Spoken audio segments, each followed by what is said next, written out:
Hola, ¿qué tal? Muy buenas noches. Sean todos bienvenidos una vez más a Tendencias. Como siempre, un gran gusto compartir con ustedes los temas de actualidad y de interés en nuestro país, en nuestra ciudad, en nuestro entorno y la cotidianidad.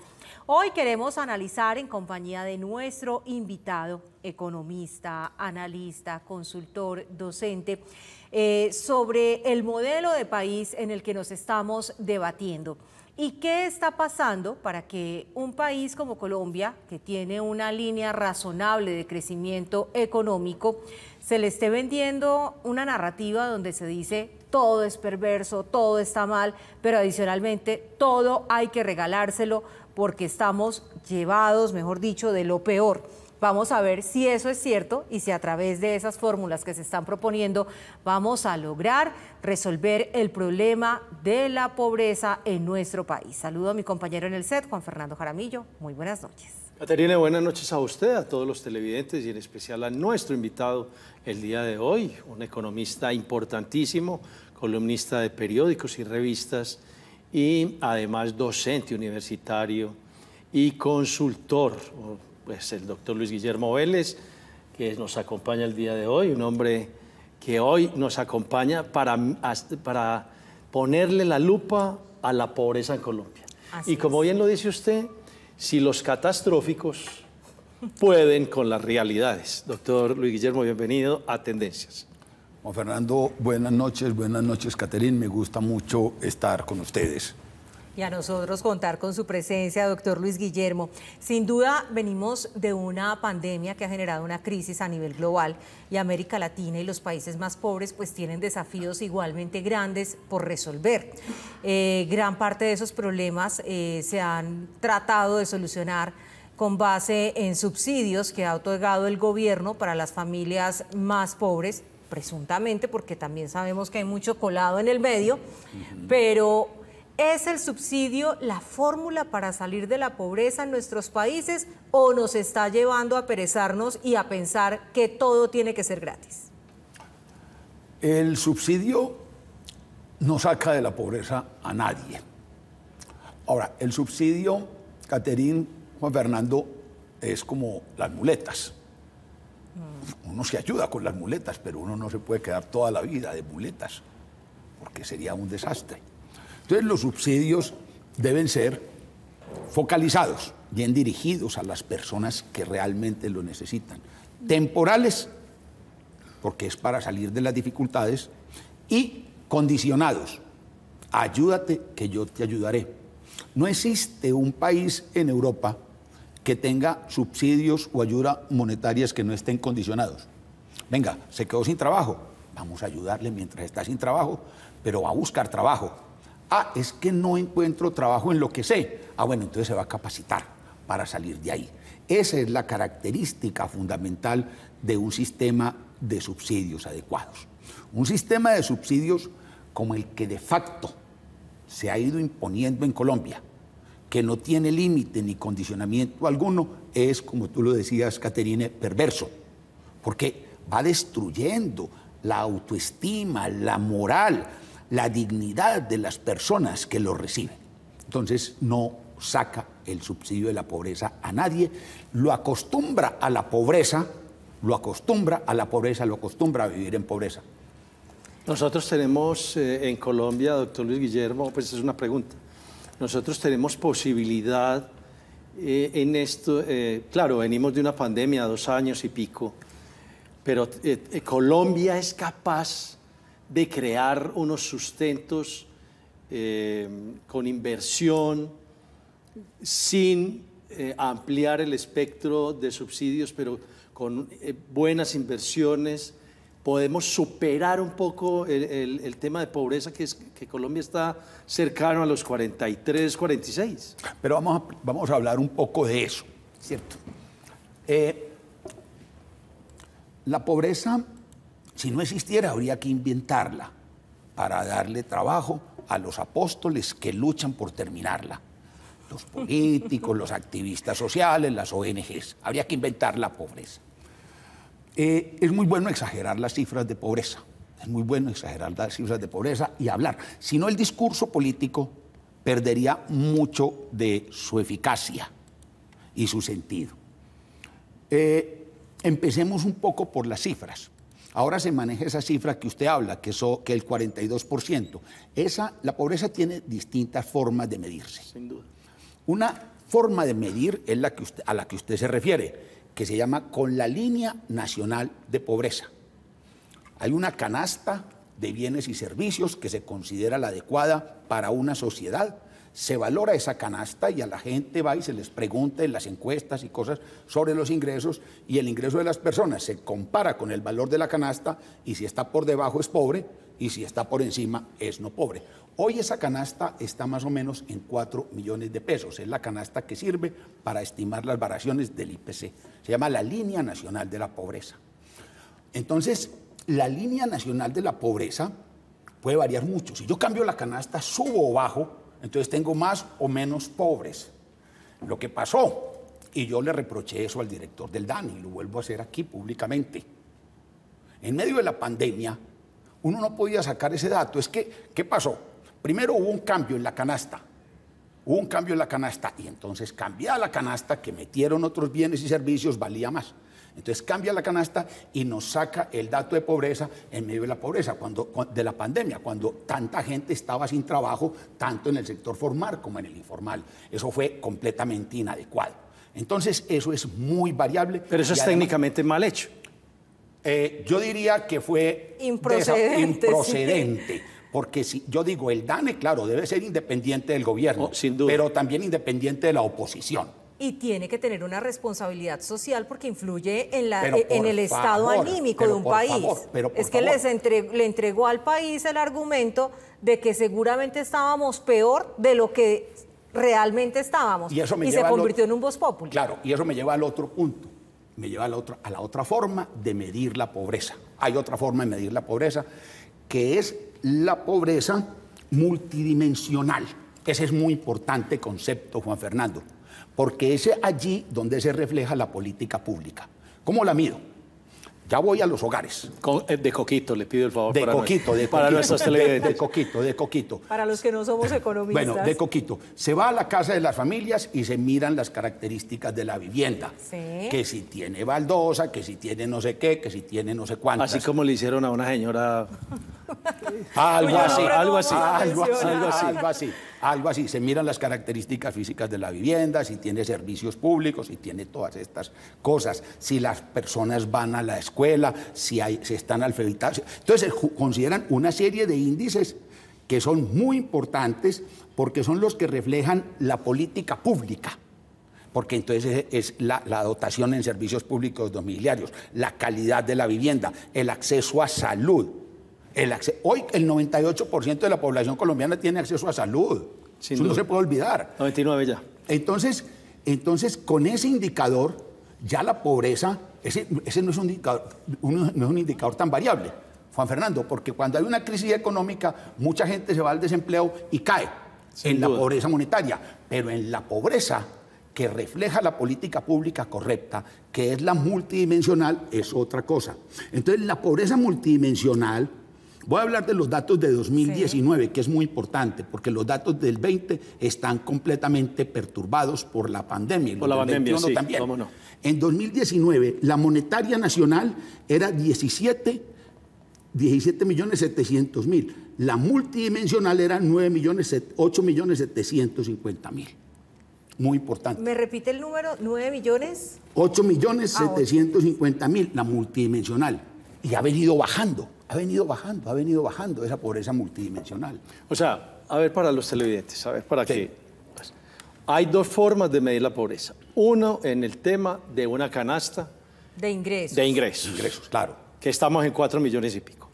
Que esa es la que usted no le gusta mucho. Esa es la línea, se llama la Línea Nacional de Pobreza. Exacto, la Línea Nacional. Cada país tiene su línea nacional. Esa no le nacional. gusta a usted mucho.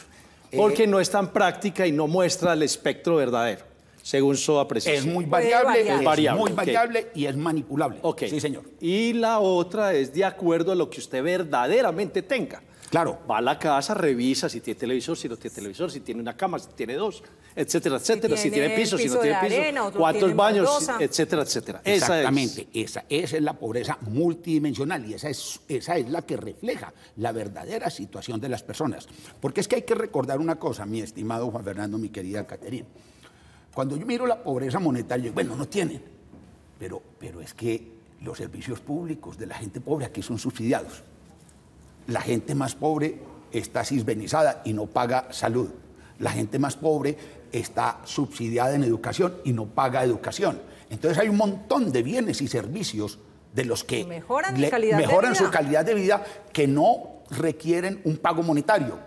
Entonces cuando yo digo, es decir, que una persona que no tiene que pagar los costos reales de toda esta serie de servicios, ¿sí?, tenga menos ingreso monetario, entonces ya le parece a uno menos dramático, menos grave. Entonces, por eso el concepto de pobreza monetaria no se puede ver aislado de esta situación que estoy planteando, la multidimensional. Y que solamente estamos hablando de 8.700.000 colombianos, que es una cifra obviamente que nos tiene que preocupar, de la que tenemos que salir a ciudadanos, que hay que abrirles oportunidades para que puedan mejorar sus ingresos y salir de esa brecha, claro, pero que no es la que nos están diciendo ni tan grave como podría estarse reflejando en la opinión pública. Por supuesto. El DANE, perdóneme, doctor sí, Luis claro, Guillermo, sí. el DANE hablaba de 46% y eso nos preocupa a todos. Pero es por lo que él dice, es una canasta que le metieron, pero no lo otro que es lo multidimensional, que es lo que verdaderamente tiene la persona. Y como bien lo dice él, es que usted no tiene que pagar el 100% de servicio, ni el 100% de esto, ni el 100% de esto. Entonces ahí... Ni el 100% de transporte, porque aquí los subsidios están en todos lados. Están en todos lados, exactamente. Los subsidios a la oferta. Exactamente. Sí, señor. Es muy interesante. Lo mencionábamos también en otro espacio, extra cámaras. Acá subsidiamos la basura, la recolección de basura, los servicios públicos, el transporte, usted lo acaba de mencionar. Tenemos subsidio hasta para el internet, que también apareció ahora en la pandemia. La universidad. No, y tenemos la educación pública, y la pública salud. es gratuita. Por eso sí es gratuita. Y la salud. Claro, que es bastante. 98% de cubrimiento de la población 99, en salud. yo creo que estamos ya en 99, rayando el 99. Y la gente, y seguramente, claro, un sistema que puede presentar fallas, pero que sin duda hoy también hemos visto muchas vidas salvarse. Antes la gente tenía que vender la casa para poderse tratar una enfermedad. Sí, tenían con qué, obviamente, curar a su ser querido. Solamente se trataba el que tenía, hoy es el que puede, y le llegan los medicamentos hasta la casa. Vamos a una breve pausa, Juan. Antes de irnos, Caterina, no como una pregunta, sino como una línea de la discusión. 8 millones en multidimensional 750.000, sí. Y casi 27 millones, 26 en canasta. Para datos de 2019. Mire la diferencia. Es que sí, es una diferencia 8 millones 750. Quiero referirme a 2019, porque 2019, sí, claro. Son 8.750.000 multidimensional, 17.700.000 en pobreza monetaria. Pero hay otra cosa, si quiere la tratamos cuando volvamos. Cuando regresamos de otras formas de medir la pobreza, perfecto, que permiten hacer comparaciones internacionales. Perfecto. Muy bien, ya regresamos entonces.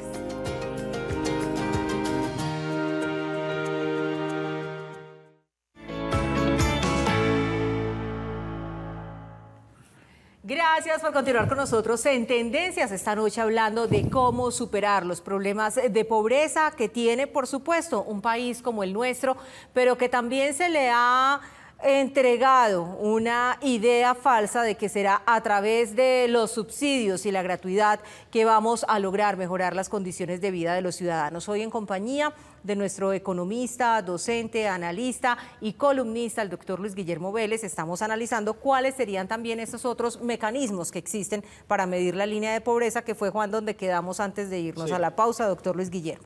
Hay una medida que es muy interesante y permite comparaciones a nivel internacional, que no es, las líneas nacionales difieren porque las canastas difieren. Claro. El Banco Mundial saca una cosa y dice la brecha de los $5.50 y entonces estima las personas en los distintos países del mundo que viven con menos de los 5,50 centavos de dólar, y esa es la línea de pobreza, y entonces así permite comparaciones. Con la línea del banco, en el año en que hablábamos, ¿sí? Con la brecha del banco de 5,59, los pobres eran 5.250.000 en 2019. ¿Sí? O sea, todavía menos. Todavía menos.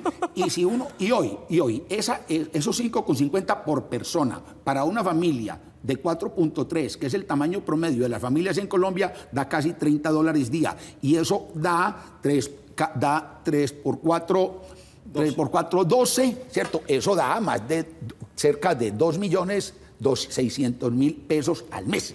De manera que tampoco es una línea que sea absurda. Esa es otra forma de medir, pues, la pobreza, y presenta otro cuadro de la situación en Colombia. Ahora, Juan, ¿cómo vamos a superar el problema? Porque yo le digo a usted, si estamos subsidiando el transporte, la educación, estamos subsidiando la universidad, los colegios, la guardería, porque ahora tenemos los niños desde la primera infancia, de 0 a 5 años, etcétera, y está bien que los protejamos. Alguien tiene que pagar eso. Entonces, si es la misma sociedad la que tiene que subsidiarse, ¿cómo vamos a salir de pobres? Sí, ¿cómo podremos salir de pobres entregando subsidios a diestra y siniestra? Bueno, ahí es muy importante entender una cosa. Hay dos formas de ir al fracaso: pedir lo imposible y oponerse a lo inevitable. Yo no puedo pretender tener hoy la pobreza de Luxemburgo, ¿cierto? Pero no me puedo resignar a la pobreza de Tanzania, por ejemplo. La tasa de pobreza de Colombia, uno hace correlaciones internacionales. Entonces, la pobreza de un país está asociada a su grado de desarrollo medido por el PIB per cápita. Y también, oiga qué variable tan interesante, al nivel de riqueza. Los países que tienen más ricos y que tienen una participación más grande de esa riqueza en el PIB, tienen menos pobres. Por eso, hace unos años, Juan Fernando, hubo una reunión entre Mário Soares, ¿recuerdas? Que fue ministro socialista de Portugal, y Olof Palme, que era el sueco, también socialista. Y Mário le dijo, hombre, nosotros lo que queremos es acabar con los ricos, allá en Portugal. Y Olof le dijo, hombre, no, qué cosa curiosa, nosotros queremos acabar con los pobres. Entonces hoy Suecia no tiene pobres, tiene un PIB de 45.000 euros per cápita, mientras que Portugal está lidiando con la pobreza con 20.000 euros. ¿Cómo se sale de la pobreza? ¿Qué le sirve a los pobres? Uno, el crecimiento económico. Crecimiento económico, oportunidades de empleo, oportunidades de trabajar, de cualquier empleo. El informal. Aquí se han dedicado a desacreditar el empleo informal. Ay, que los informales, no, los informales son empresarios admirables. Empresarios admirables que se rebuscan día a día y no están buscando un político que les dé una chanfita en el sector público, ni que les den un subsidio, sino que salen. Esa gente es muy admirable. Entonces, crecimiento económico que genera actividad y genera empleos formales e informales. Primera cosa, pobreza. Otra cosa para luchar contra la pobreza, la baja inflación. El gran benefactor, Caterine, de los pobres en este país es el Banco de la República, que mantiene la inflación baja. Llevamos desde que adoptamos la política de inflación objetivo y la independencia del Banco de la República en la Constitución del 91, eso fue lo mejor que se hizo allá. Lo mejor que se hizo allá fue eso. La independencia del Banco. La independencia del banco, y le dijo al banco, usted tiene que mantener el poder adquisitivo de la moneda, no darle subsidios a no sé quién, no favorecer la agricultura. No, esa es la tarea fundamental del Banco Central. Y eso beneficia a los pobres porque los pobres mantienen sus tenencias, su riqueza en efectivo. Entonces a los que castiga más duro la inflación es a los pobres. Claro, entonces, es el que siente que se le subió el pan, los huevos, la leche y que regresó con la bolsa cada vez más desocupada a la casa cuando suben los precios de los productos. Así es, Caterina. Bueno, una observación. La inflación la está padeciendo hoy por hoy casi buena parte de todos los países. Colombia no es la excepción, pero la tiene manejada. Claro, claro. Y no podemos dejar que nos salga de madre. Por eso cuando dicen ahora... Si yo produzco billetes, si yo soy presidente, voy a poner este ejemplo. Si yo soy presidente de Colombia y le digo al Banco de la República, imprima billetes, ¿qué pasa ahí? Aquí a todos los que estamos. Juan, eleva la inflación a los infiernos y empobrece a todo mundo, en especial a los pobres. porque son los que tienen que conformarse con esa moneda devaluada. La gente que tiene dinero más va buscando el dólar, va buscando monedas más fuertes, va sacando su riqueza al exterior, va comprando otra clase de activos. En cambio, los más pobres tienen sus tenencias de riqueza en cuentas corrientes, en dinero en efectivo, en cuentas de ahorro, que la inflación se las come rápidamente. Eso sería lo que pasaría. Sigamos en cómo atacar la pobreza en Colombia. Una moneda fuerte, un tipo de cambio fuerte, tipo de cambio fuerte. Ese cuento de que hay que devaluar para ayudarle a las empresas a exportar, eso es devaluar el trabajo nacional. Es una sinvergüenzada, eso es una sinvergüenzada. Decir es que tenemos que proteger las empresas, entonces ayúdenos con devaluación. Cuando devalúan, te reducen el ingreso en dólares, en divisa extranjera, te empobrece. La devaluación empobrece, y al que más empobrece es al más pobre. Entonces, moneda fuerte, eso es lo que hay que buscar. ¿Qué más le ayuda a los pobres? Una economía abierta y bajos aranceles. Ahora andan promoviendo algunos candidatos que es que hay que dar protección. Algunos hablan de protección inteligente. No hay protección inteligente. Todo el proteccionismo arancelario es estúpido. No hay proteccionismo inteligente. Y el proteccionismo castiga a los pobres. Los aranceles, ¿sí?, evitan que los pobres tengan acceso a bienes y servicios importados de calidad, a tecnología. Hombre, si tuviéramos las condiciones de cierre de la economía que teníamos antes de los 90, aquí nadie tendría un teléfono celular, no lo tendría sino la gente más acaudalada. Entonces, economía abierta y bajo arancel. En los alimentos, que se quiebran los agricultores, pues hombre, no se quiebran. Y los que se quiebran son los que no pueden soportar. Aquí, por ejemplo, Juan Fernando, hay arancel de 40% para el arroz que viene de Ecuador. Hágame el favor, que no aguanta la competencia del arroz de Ecuador. No, eso es sinvergüenzada. Entonces, economía abierta, sí, y bajo arancel. Y la quinta cosa, que sí, ya la mencionamos, salud y educación. Total. Salud y educación. Meta toda salud y educación, acceso, que ya hemos avanzado mucho. Entonces, yo creo que esas son las formas de salir de la pobreza. De salir de la pobreza. Pero vamos saliendo a medida que la economía crece. Recuérdalo, no podemos pretender tener la tasa de pobreza de Luxemburgo ni resignarnos a la de Tanzania.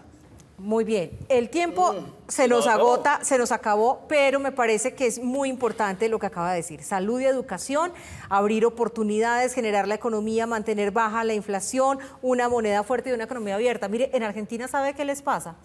Como protegieron, dizque la economía, no puede la gente comprar un computador así como nosotros vamos hoy a Panamericana, Catronics, El Éxito, donde sea por internet, no pueden comprar un computador porque no los hay, porque protegieron y cerraron las importaciones. Y tampoco pueden encargárselo en dólares a un amigo porque no pueden comprar la moneda porque hay restricción para comprar los dólares en Argentina. Entonces, ojo con esos modelos y las promesas que le están haciendo a muchos que están creyendo que por ahí es y no es. Quiero hacerle... La última, Juan, y ya le doy su conclusión. El origen de los subsidios es la plata del Estado. La plata del Estado son los impuestos de los ciudadanos que trabajan y producen riqueza. Por eso, si no hay ciudadanos que produzcan riqueza, no podrá haber subsidios, que serían oportunidades que deben ser condicionadas y temporales para aquellas personas que necesitan un apoyo para poder saltar la brecha y tener mejores oportunidades. Así es, yo quisiera hacerle una última pregunta para 15 segundos de respuesta a doctor Vélez. Colombia ha hecho un buen trabajo en los últimos tiempos para poder sostener el nivel económico y no irnos a las petacas de la inflación. Hombre, en los últimos 40 años Colombia ha hecho un gran avance. Los empresarios y los trabajadores colombianos. El PIB per cápita se duplicó.